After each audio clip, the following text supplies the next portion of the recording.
Hey guys, welcome back to Seller Sessions. Today, first time on the show is Mels Terlouw. Mel's joining me today. We're going to go through some information on slides, but obviously for the podcast, Mel will explain some of these elements on there to give you the full picture. Mel, welcome to the show and your first time on Seller Sessions. Thank you, man. It's glad to be here. More than welcome. Do you want to give the audience a quick background, a quick summary on who you are, etc., if they've not come across your work before? Sure. So I am from the Netherlands, typically Dutch. I sell on Amazon since 2014, and we are doing pretty well. The first year that I started selling was actually based on, I have another business, a few other businesses as well, and I was doing e-commerce, and I came across a bunch of guys that from their attic were selling $100,000 a month on Amazon, something called Amazon. I never heard about Amazon in that way, that was even possible. For me, as being an entrepreneur for years, that was kind of science fiction. So I thought there's only one way to find out, is just test it out. So I set myself a goal in 2014, and that was in end of April. I'm going to test this, and if I sold $10,000 by the end of the year, then I'm probably continuing. And I started, my first sale was in September 2014. And that year we did $100,000 in revenue. Then I set a goal for 2015, doing $1 million. I was like, wow, if you can do $1 million in the second year, that's insane. It was 2.4 million. So the ride was on. And since then we grew every year over year. And we hit the 9-figure mark in 2020, got a little bit of setback afterwards, but still doing great. In 2016, we were using a lot of software tools, and we were obsessed with data. We were obsessed with customer insights, and we decided to make our own tool set. And we used that and put it into our mastermind in 2018. Only a close group of friends had access to it. And that continued until 2022. And then we decided to open up to the masses with a tool called Intellivy. And there we are. So that's a little bit of background from me. We have multiple brands, multiple categories, and currently that's basically like a short intro. There you go. Excellent. All right. Well, let's get into it then. So the thing that we're obsessed about is listing creation based on consumer insights, and that's the difference between 15 and 250 units per day in sales. And there's a lot that happened and changed over the last couple of years. What I said when I started in 2014, everything was pretty easy, right? You could literally buy 5-star reviews on Fiverr. Any listing you put up, you send some traffic to it. You had some friends and family do some reviews, and then your sales were going up like crazy. Well, a lot happened since then. Amazon changed a lot. The market changed. A lot of more competition came to the marketplace. The whole industry kind of improved significantly. And up to a point where we decided we need to go where the puck is going instead of where the puck is. And everybody was still focusing on like keyword rank, hacks and gimmicks to get your listings to the top. And we're like, knowing Amazon, reading a lot of documentation about the Amazon A9 algorithm, where it's going, we have to go where the puck is going. And that brought us back to the real core of what we're doing, which is selling. And you need to find a real foundation. And we always have the story. It's a story that Jesus told in this world, one of my favorite teachers. And he said there were two people building a house. And the first person just starting laying bricks on top of each other. And by the time he was finished, he couldn't see his neighbor. And his neighbor was under the ground. He was digging a hole. And once in a certain day, he did go to his neighbor, "What are you doing?" He said, "I'm digging." And a couple of weeks later, suddenly the house of his neighbor came above the earth, right? So, and a month later, his house was finished, and they both were sitting on their porch. And then the rain came and the storm. And then what happened is that the first builder, his house vanished because of, the bad weather, and it didn't have a foundation. The second builder, though, he was digging for a rock to build his house upon. So it was strong and it had a foundation. And that's the difference. So you need to dig for a foundational rock, even when especially when you sell on Amazon, when you sell anything, by the way, but especially when you sell on Amazon. And if you look to Amazon, there are 3 types of Amazon sellers. There's the ones that just do something and hope for the best, which I call the ignorant sellers. Then you have the ones that copy the competition thinking they're better, which many times are the arrogant sellers. And then you have the ones that build on top of a foundation that which is consumer centric, and I call them the vigilant sellers, right? Those three types of sellers you can find. There's one thing I would like to touch on, which is the BIRT, which is one of the elements of the Amazon A9 algorithm. And Danny, I know you talk a lot about the Amazon A9 algorithm. We had some very good conversations about it. It is very rare that I meet someone that can talk on similar level about the A9 algorithm. So we had some pretty interesting conversations lately, and I really appreciate that. And one of the things that Amazon implemented in the last couple of years is the BIRT, with bidirectional encoder representation from transformers, which is a mouthful. It's a technique used in NLP, which is natural language processing, and it was created by Google in 2018. And it's to understand context in search queries in order to improve quality of search result by improved relevancy. And there's three things that are important. Amazon is understanding query, search, query intent, which is keyword. Query is the other word used for keyword. Amazon is understanding customer persona and customer journey the customer is in. So this is a lot about Amazon understanding the customer way better. So if you say, I have a keyword, I focus on a keyword, but that's fine. Amazon knows who is typing in the keyword. What is this person most likely looking for, right? They know that this customer is someone that is ready to buy. And they have a lot of things that they can determine that on based on what kind of YouTube videos someone watched in the last couple of weeks. A lot of these things Amazon takes into account. So they know what the customer is looking for. And then they present search result based on the relevancy to what a customer is looking for. So that's way beyond just keywords and product-to-product comparison. Amazon is looking much more right now to person-to-person comparison, which is a massive change, by the way, that Amazon made, because they were swearing for years that product-to-product comparison, especially on recommendation, that's where they did a lot of tests, was outperforming user-to-user comparisons. But that switched, I think, was 2.5 years ago. And that was massive. So that's also what Amazon implemented. They want to do that in search right now as well. And I believe, it's a prediction, I believe that sooner or later, search result pages will no longer be similar from user to user. That's already happening with the recommendation engine. And for the ones that actually thinking, what is the recommendation engine? If you go to an Amazon listing and you see all these recommended sections, like products recommended for you, sponsored products related to this item, but also if you add a product to cart, Amazon is suddenly showing you some products that you might be interested in as well. That's a recommendation engine. Amazon knows X amount of people that buying diapers are also buying baby wipes, right? That's an obvious combination. So Amazon is presenting you those products, those recommended products. Well, that entire engine is driven by buyer to buyer comparison. So if I'm a male and I buy Nike shoes, I don't see a women dress or a women, let's say, women sporting clothing. I see it for men. And if my favorite color is blue, I most likely see blue, right? For women, though, searching for the same type keywords, maybe putting the same product to cart, they see women clothing, right? That's how the recommendation engine is actually moving into the buyer persona much more than it did before. And I believe that search will go the same route.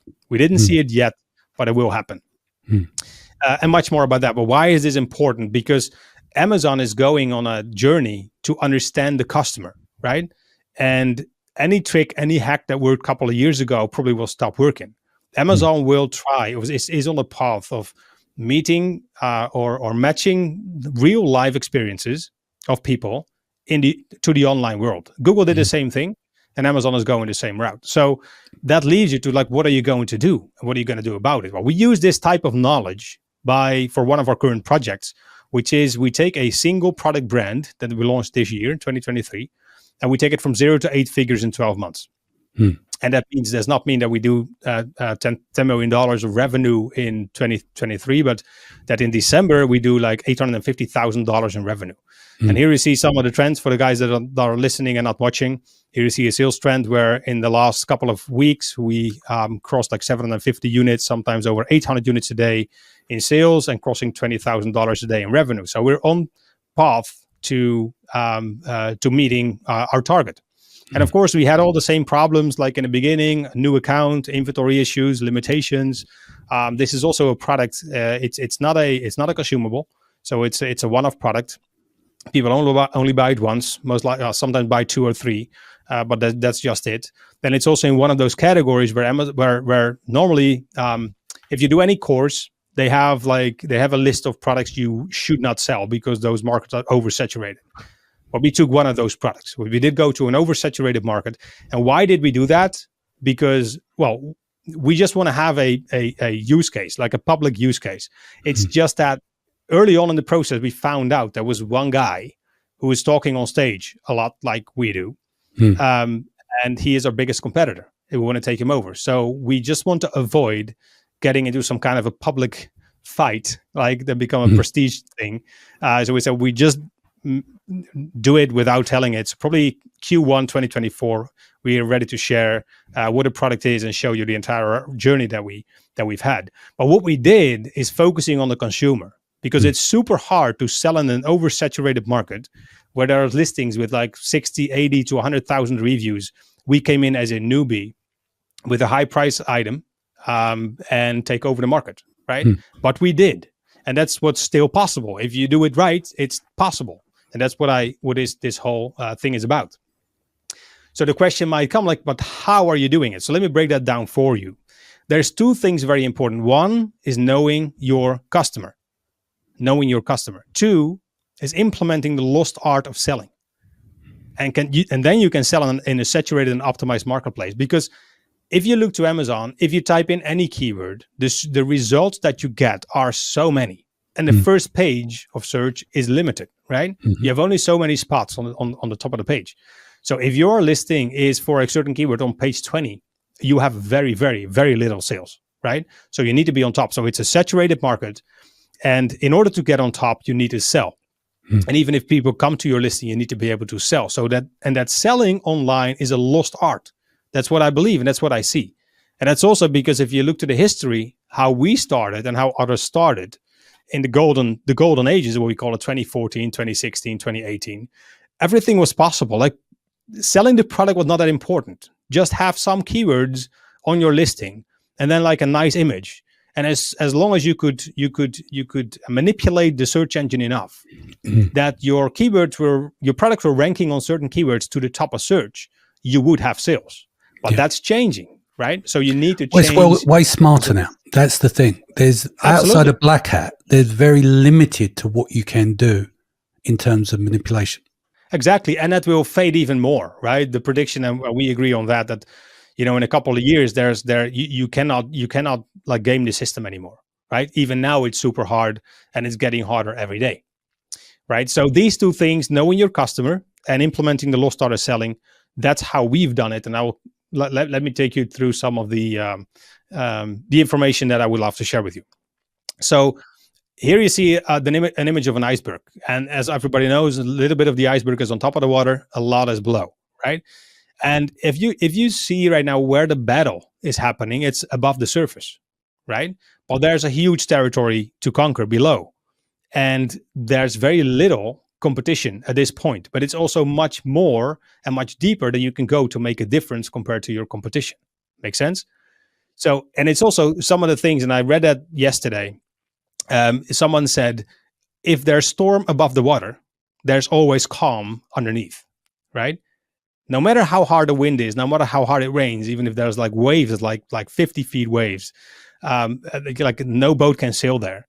If you go deeper in the water, there's calm, right? There's no storm. You don't notice a storm. So it's also like the battle is on top, above the water. But if you dive deeper, you can do a lot more. And it's like still now a very calm place, right? And that's what we call the lost art of selling. You have to go deeper, and then you can conquer on that part. So here's like a little video. I'll play it, and I hope the sound comes across. This is from a guy called Jordan Belfort, and I'm sure that some of you guys, the Wolf of Wall Street, exactly, the Wolf of Wall Street. So let me play the video and listen closely to what this guy is actually saying. The key to selling is to find out what are your clients' needs, values. What do they need? Biggest mistake that rookie salesmen make is they try to sell to everybody. versus weeding out people who are not interested and only selling to those who are. I want to know what you need. I want to know what you've done in the past. So you ask questions, not any question. I ask pointed questions to identify what type of pens you used in the past, how much money you have. Now the pen is like the euphemism for any product, right? By doing that, I can get a good sense of what you're about. And then when I'm done asking my questions, based on what you said to me, this pen is a perfect fit. You let me tell you why. So that's what he's saying. Like, this pen is perfect to let me tell you why. And like, this is Jordan Belfort, one of the, like, what, a Wolf of Wall Street. He was selling like crazy, right? This guy knows how to sell.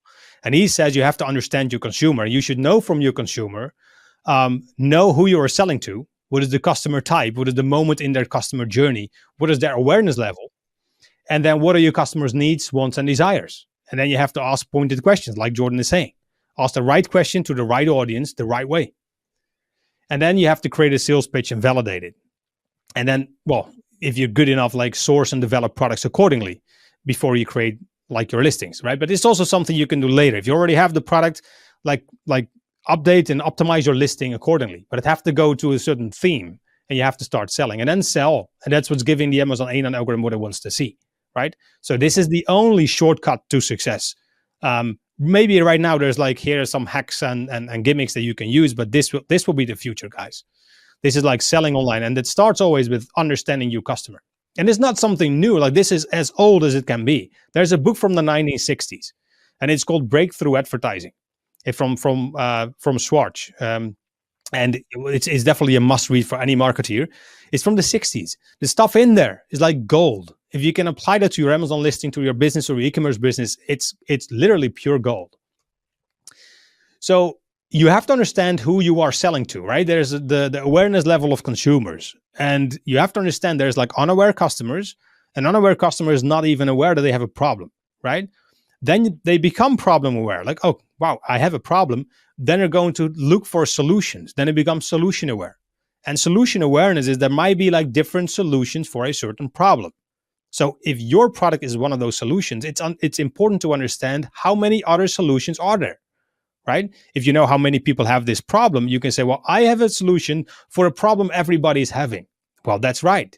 But how many of the people are willing to buy your solution, your type of solution? So how big is your market really, right? And then as soon as they are solution aware, they become product aware. So now they are comparing product to product. And then there is some online shoppers. If you look at the different types of online shoppers and the distribution of that on Amazon, there's a research done where it says there's, of course, and it's any market, right? So window shoppers, you have impulse buyers, you have early adopters, you have the information gatherers, you have the need-based shoppers, the discount seekers, and loyal customers. Well, if you make that comparison to Amazon, window shoppers only 7%, impulse buyers 15%, which is mainly driven by the recommendation engine. Early adopters 3%. Then the biggest part is the information gatherers, which is people that are solution aware, not yet product aware. So they type in a random main keyword. That's why main keywords always have like the highest searches, but they don't know. They're looking for a solution, and they're starting comparing products. And need-based shoppers, where the majority of people are focusing on, the majority of sellers, only 18% of the market on Amazon is need-based shoppers. They know exactly what they want. They're going to look to feature, compare to other features, and the product with the most features wins, and they buy that product. And then you have the discount seekers, the deal sections, the impulse buyers. There are also impulse buyers, by the way, and the loyal customers, which is the subscribe and saves, and the people that always buy from the same type brands, right? So if you look at this list, like the most people are working with the need-based shoppers, they make their listing as if everybody is comparing feature to feature. So if you have 5 features in your listing, or your competitors have 5, you need to have 6. And if they have 6, you need to have 7, and then need to have 8. Let me tell you a little story of a small company that actually made a massive change in a certain industry. And it's a very interesting. So razors, when razors were sold, like early on back in the days, the first ad for a razor was shave yourself, right? Nobody was shaving themselves. Now you could shave yourself. Here's a razor. That increased to a certain point. If you go to any pharmacy today or any shop today and you buy razors, you see this five blade, extra flexible with a cushion before and at the end, and even electrically, whatever, you can paint the walls and vacuum the carpet with it. It's insane how many things you can do with these razors. So that's feature-based comparison, right? A lot of big brands do that. Then there was another company, and they actually did some research, and they knew what the biggest problem was of men having razors. Is like every time when you're out of razors, you don't have a new sharp razor anymore, but you're standing in front of the mirror trying to shave yourself, and that's annoying. And also, they did go back to the real essence. What should a thing do? It should shave yourself. Like, you should be able to shave yourself. And that was Dollar Shave Club. They made a massive difference in the market. This was a company growing very fast to $1 billion valuation, simply because they stripped all the things that were not needed, that customers actually didn't need, strip it off and focused on the one single problem people had. I need to have a monthly supply of razors, and I would never run out of like sharp razors, right? That's how they did it. And that's how you can focus on the market, and that's how you can win in the market. Not by adding features, sometimes by taking a lot away, right? And we have had the same thing. We were selling a certain product for one of our brands to an audience over 50. And the whole market was focusing on like this feature-driven comparison. So everybody that was focusing on need-based shoppers, and that 5 features should be 6, and 6 should be 7, and 7 became 8, and so on. And then we did some research, and people said, it's confusing to me. I just want to do this. So what we did, we stripped all those features from the product. We only had 2 features left. Our manufacturer said, oh, you're crazy. I mean, you cannot compete in the market. We said, no. Take it away. Just 2 features. Then we start selling the product. People were amazed. Like, this is so simple. I understand it. It were like 50, it was people over 50, right? It was a technical product. So we made it simpler. And that's what actually people liked and loved, right? So by understanding your customer and knowing who you're selling to is very important in this regard. And but yeah, this is the how these customer groups are actually divided on Amazon. So, and when it comes to these information gatherers, right? What is important? What are their needs, wants, and desires? Well, in order to find out, you need to ask pointed questions. And if you ask the right question to the right audience the right way, you get the answers. So in order to do that, you have to talk to people in real life, or, you can go out on the street, you can establish a focus group, or whatever you can do, but talk to people. You can hire an expensive market research agency that probably will do it for you. It will cost you like 50 to 150K. You can use a tool like Intellivy, which is $100 to $200 probably to do like a little small research, or come up with your own. But you must find out what make people click, buy, and be satisfied, and let the customers be your teachers, right? So don't look to your manufacturer for the answers. Don't look to your competition for the answer, but maybe they are wrong, right? If you make a difference, listen to the consumers and find out what I want today, tomorrow, not 5 years ago, right? So if you focus on like what make people click, buy, and be satisfied, well, the satisfaction drivers are kind of easy to find, right? At least for most sellers. That's the customer review analysis. Most of the sellers, they are taught in courses like, hey, you have to check the customer reviews of your competitors to find out what the satisfaction drivers are. And then you see this product was too small, this product broke too fast, this product was, it smelled bad, XYZ, you can name it. What is very important to understand is this is post-purchase experience. It is important, but it's post-purchase experience. That's something different than pre-purchase decision drivers, right? A pre-purchase decision driver is what makes people buy a product, what is running around in their heads if they buy a certain product. And then you need to find out what are potential buying objections. Why are they not buying a certain product, right? And we call it DRAB. And DRAB came from what Anthony Robbins once taught me. He said there's 3 things that matter in sales, which is urban, lurban, and DRAB. And urban is emotional reasons to buy now. Lurban is logical reasons to buy now. And DRAB is dominant reasons to avoid buying. If you know the dominant reasons why people avoid buying a certain product, and you can counter that, you have a massive power in your hands. We focus a lot on those objections, the buying objection. Why are people not buying a certain product, right? And that's part of the purchase decision drivers. Because if you know that you're selling a certain product, which is a solution to a problem, but there's other solutions as well. If you know what the buying objections are from the other options in the market, and you can tap into those and say, this product is countering it. Most of the time, these buying objections is something that if someone goes to Amazon and they are in this information gathering phase, they don't know yet. They have this feeling in their belly, like something is off. I cannot make a decision yet. What you can do, if you know by doing proper research what these buying objections are that are fueling these emotions, and you can simply state it. Second image, boom. You might think XYZ, and they're like, yes, exactly. Well, that's exactly what I felt. Now you give words to my subconscious feeling, right? And then you say, you're right, you're good. And you can change it. Like, you have to keep in mind, this might be a solution for it, or actually good that you're feeling it, but this is and then you counter the objection. And what is that doing? It's building significant trust, right? And if you build that trust better than your competitors do, people look no further. And every time when they have like 3 yeses, they click on the listing, they feel 3 yeses in their mind, they're ready to buy, right? 2 is not enough, 1 is not enough, you need to have 3. That's why the order of your image tag is important. That's why your video should be a sales video and not just like 55 different angles of my product. You should sell the product. And this is what selling really is. And well, how can you find out like this stuff without talking to potential customers? You can't, right? And what is happening, like most sellers simply copy the good, bad, and ugly of their competition at best, and they just make it more shiny. And there's in The Big Short, there's a sentence in the movie The Big Short. I've watched it 3 times. I love it. And they said you create dog shit wrapped in cat shit, right? Sorry for my language, but that's what you can get, because everyone misses it, and you're simply copying it and making it more shiny. You're still not improving it.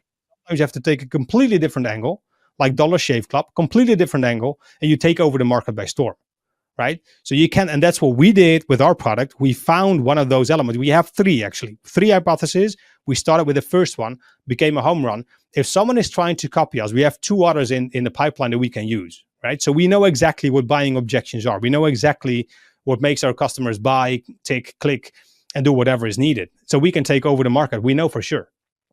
And it's different than what everybody else is doing. And it's even like for some of these elements, what you can do is you can put all the other products you can discredit all the others. Like you say, this product is without XYZ, which might be like a poisonous component, but everybody is actually bragging about it. If you can make that something bad and say this product doesn't have it, that's implicitly stating that all these others are bad and you're the good one, right? So even if someone didn't even think about it, right now they do, because you made them aware of it. Now they see it as a problem, and guess who has the solution? You as a solution, because you're the first one and the only one bringing this up. As soon as they go to another listing checking this, it's like, yeah, but this listing doesn't mention it. And another one, no, this listing doesn't mention it either. You know what? Let me buy this first one because that was a good one. And that's your product. That's the impact of this. And what's happening then is that your click-through rate was going up already. Your conversion rate goes up like crazy. And that's what Amazon means. And if the customer satisfaction goes up as well, you rank your listings to the top. That's the way it works.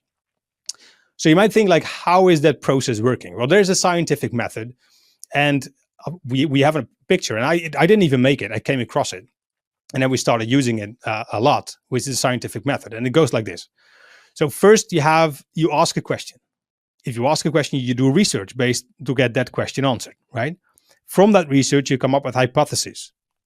That hypothesis you test with an experiment. Then you analyze the result of the experiment, and then either the hypothesis is true or it's false. If it's false, you go back to the other hypothesis that you might have, and you test it with an experiment, analyze the results. It's true, false, and you go back. Or if it's true, then you implement it to your listing, right? And that's how you come up with a listing theme. How are you going to sell and how to present it? And we always call it the ideate, hypothesize, test, and validate framework. And for the ones only listening and not watching, there's actually a slide that you see here. So maybe watch this video on YouTube as well, so you can find it. But this is a super helpful slide. Here's another image. So how to do that. If you ask a question, you first ask it to yourself, right? So what kind of question do I need to get answered, right? First, one of these questions is, okay, what is the problem my product is solving? And then the next question is, what are the other problems? What are the other solutions for the same problem? Now, and ask a question, then you analyze the answers, and then you try to find out, that's your primary aim. What are the customer objections? What are the pre-purchase drivers? And what are the consumer preferences? If you know these, and it's many, when you do any research, it's a lot that you're getting. You take all that stuff and then you go into brainstorm mode. And brainstorm is not like 30 minutes on the Friday evening, sitting by yourself watching in the mirror. Brainstorming is having multiple people on board, looking to all the data, and spend hours and hours and hours digging and diving and getting and creating hypotheses. What if we can do this? What might happen? What if we do this? What might happen? What if we take this objection from a customer and we can present it in this way? What will happen? So, and then with this brainstorm, you try to figure out how to win the click, which is happening from a title and a main image, how to convert or persuade a consumer, basically how to sell to a consumer on your product listing, which includes your image tag, include your video, your EBC, the whole thing. Then the next thing is how to counter potential objections. Like if you know what your product type, what the normal objections are to buy your product type, you need to know that. And then you can find out ways to like how to put it into your listing. Well, these things together help you to create a listing or a product theme. And a theme is not a color theme or something. It's more like, this is an hypothesis. This is the way we can do it. So we can do it if we do this in the main image, this in the secondary images. We have 3 things we highlight. The video, we have to tell on the video X, Y, Z. That's what a theme is. What is your message? What is the emotions you're tapping into, right? If you have all that, then you start creating your creative variations, right? Many people say I start with my main image or my secondary images, or I let some agency create my video. Well, without proper instructions, what are they going to do? They don't know the problems of the customers. So what are they going to sell? They just show the product in many different ways, right? So creative variations comes last. Then you test and validate, and you can use any tool for that. You can use Intellivy for that, but you can also like go on the market. You can do split testing. You can do whatever. Test and validate, because you might be wrong, right? So whenever you have a creative variation, you have to test it and then validate it. And as soon as it's validated, then you create your listing, your images, your video, and you start selling, right? So that's how the process basically works. So once you know that, then you create your sales pitch and validate. And here comes a video, and this is an interesting video. And listen to what this guy is saying. And probably you remember his name, but listen closely. So I wanted to prove that all marketing was the same thing. No matter what you were selling, it was always the same thing, right? And good marketing talked about the buyer, and bad marketing talked about the seller. Make sense? I versus you, right? So to illustrate my point, I wanted to prove that what the homeless do and what Microsoft does is the same thing. So if you think about what the homeless do, there is advertising. They sit there with a little sign that says, I'm homeless, I'm hungry, I got 6 kids, I'm a veteran, like whatever, trying to appeal to everybody. That's a little billboard, right? Microsoft has a billboard that says more memory, bigger screen, all the rest of it, right? More RAM, more ROM, right? And what the homeless are selling is goodwill. So if you walk past a homeless person and you put money in their cup, you feel good. If you give them nothing, you either feel nothing or feel bad. You paid for that feeling. There's an exchange of consideration. I sold you goodwill, you paid for it, you got it, right? They're selling goodwill, that's what they're doing. They're selling the feeling of goodwill. So I found a homeless person who was willing to help me, and her sign was pretty typical. And I found out that she makes between $20 and $30 a day selling goodwill, and she works an 8 to 10 hour day, right? $30 is considered a good day, right? Selling goodwill. And like I said, her sign was pretty typical. So I asked her if I could change her sign, and we did. And the sign that I gave her, she made $40 in 2 hours. The sign that I gave her said, if you only give once a month, please think of me next time. It wasn't about the seller, it was about the giver. What are the reasons people say they don't give? How do I know that they're genuine? I can't give to everyone. So I simply answered the questions. If you only give once a month, please think of me next time. I know you can't give to everybody, I'm legit. That's all. So here you saw a very interesting piece of marketing. Like what is selling? What is good selling? And good selling is about the buyer, not the seller or the product. So it's buyer centric. Message is everything. Like how you rep it makes a huge difference. It's for people begging, but it's especially in marketing. You have perfectly use customer values, fears, and objection in order to craft your message. And if you look to most listings on Amazon, and I've seen a lot. 50 angles of my product. Let me show you how great I am. Famous saying, right? That's not what people are interested in. They're also not interested in feature, focusing only on the 80% of the audience. Most listings are not telling a story. Most listings are not engaging with the buyer at all. Not taking away objections. So, I mean, there's a lot to win. This is what's happening above the surface, right? Remember the iceberg? Above the surface, this is the fight above the surface, right? So if you dig deeper, you get a completely different approach, and that's customer centric. Here's another example of storytelling. Like it's a 13 second clip. And for the ones that are not watching, I'll explain later for the ones only listening what is this.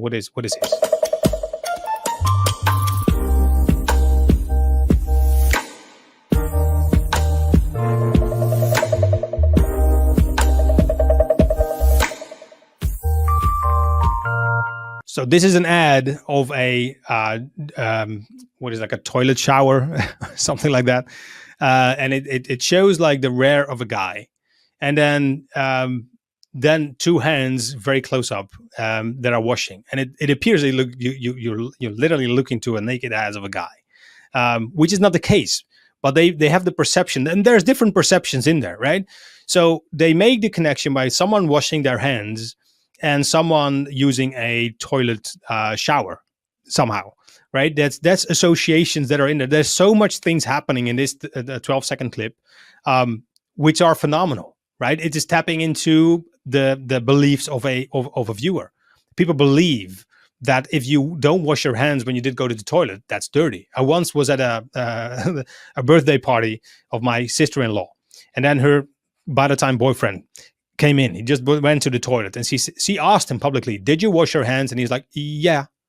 But there was no towel, and your hands are dry in front of everyone. This guy was turning red. He was embarrassed, right? So that's what this is. It's embarrassing if you don't wash your hands. Now they make this connection between. They make this connection between.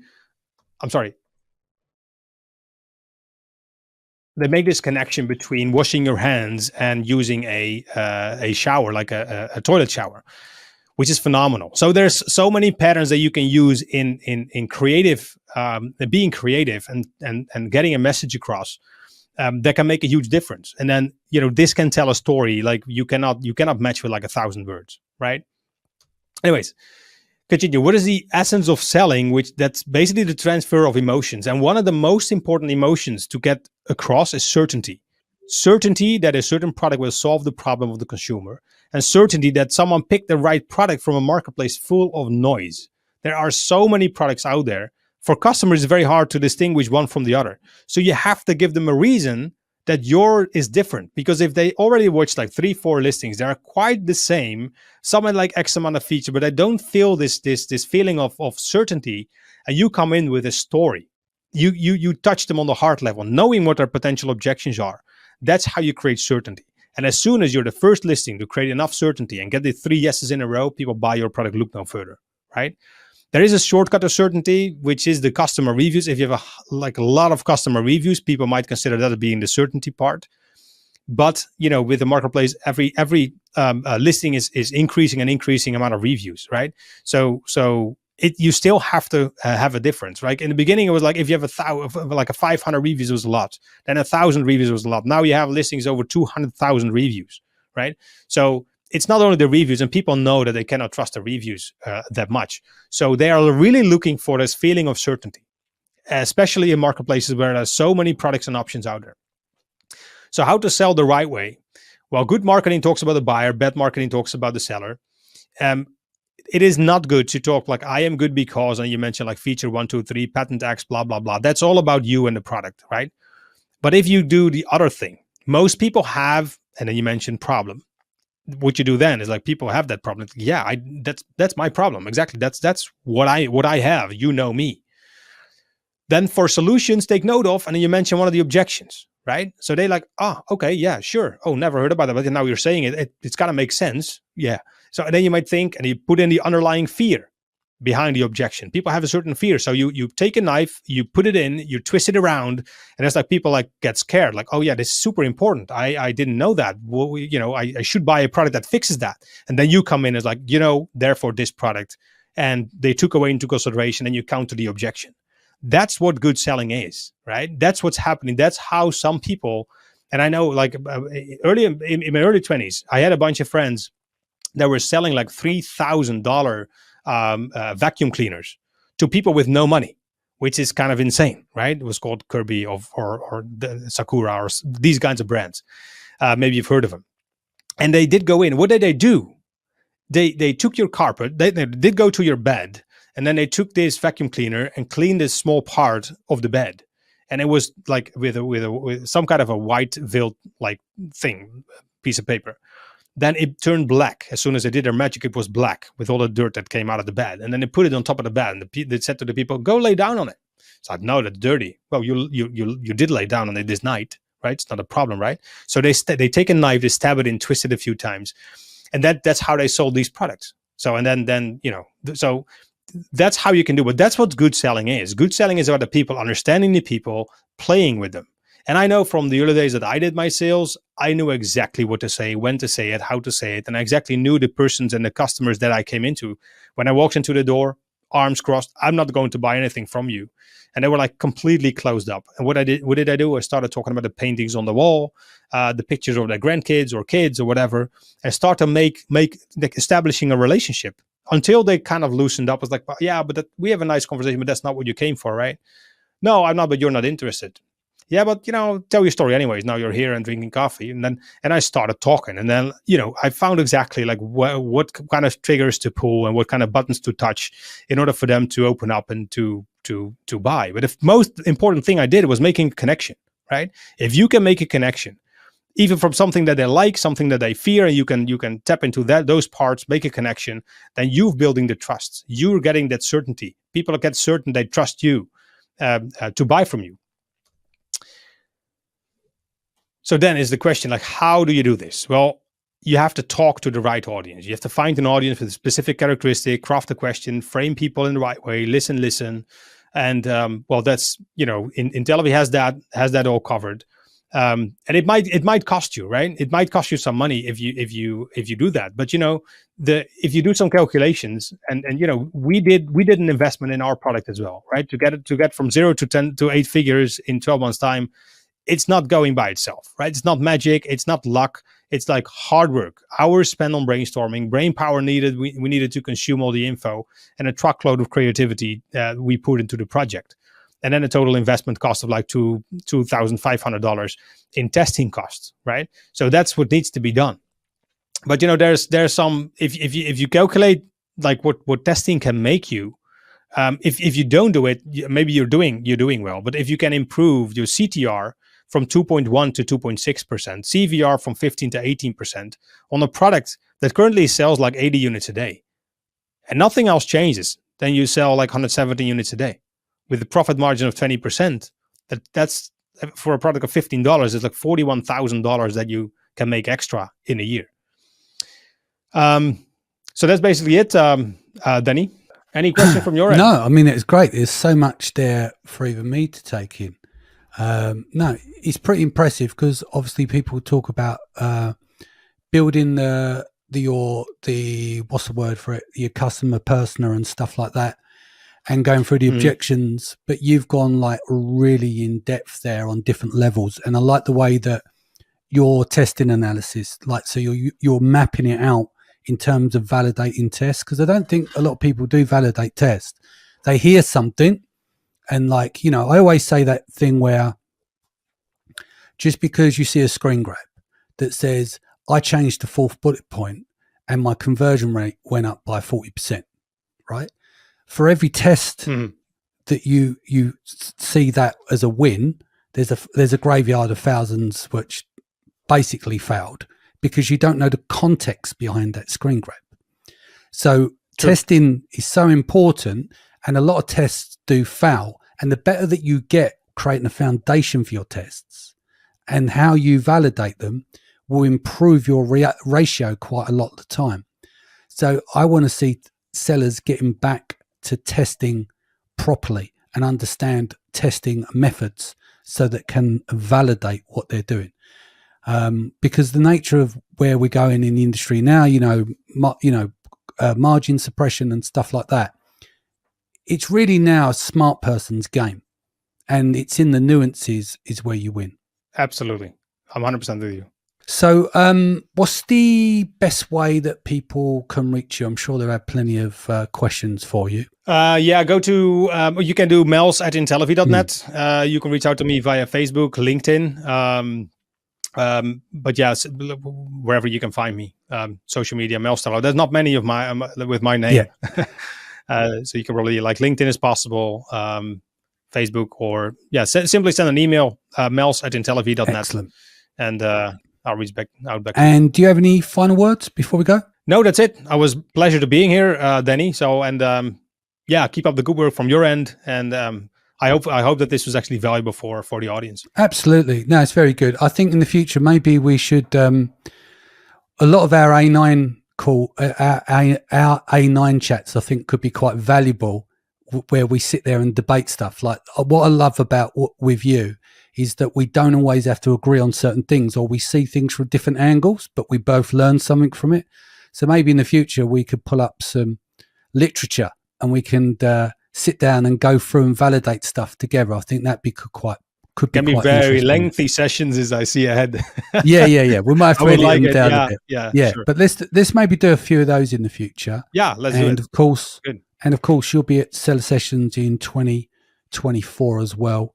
So I'll make some more announcements after the Christmas party, which is coming up on December the 2nd, which is sold out. But if there are refunds, the tickets will be marked back and you'll be able to buy. But as it stands now, the Christmas party is sold out. I'll sign off now. Normally my words are Sharon will be up next, but of course, what's going on with Israel at the moment, please send messages, send prayers to Sharon, tell her that you're thinking about her. And of course, she'll be back here soon. I'll see you again next week. Take care of yourself and your family. Much love, and I'll see you then.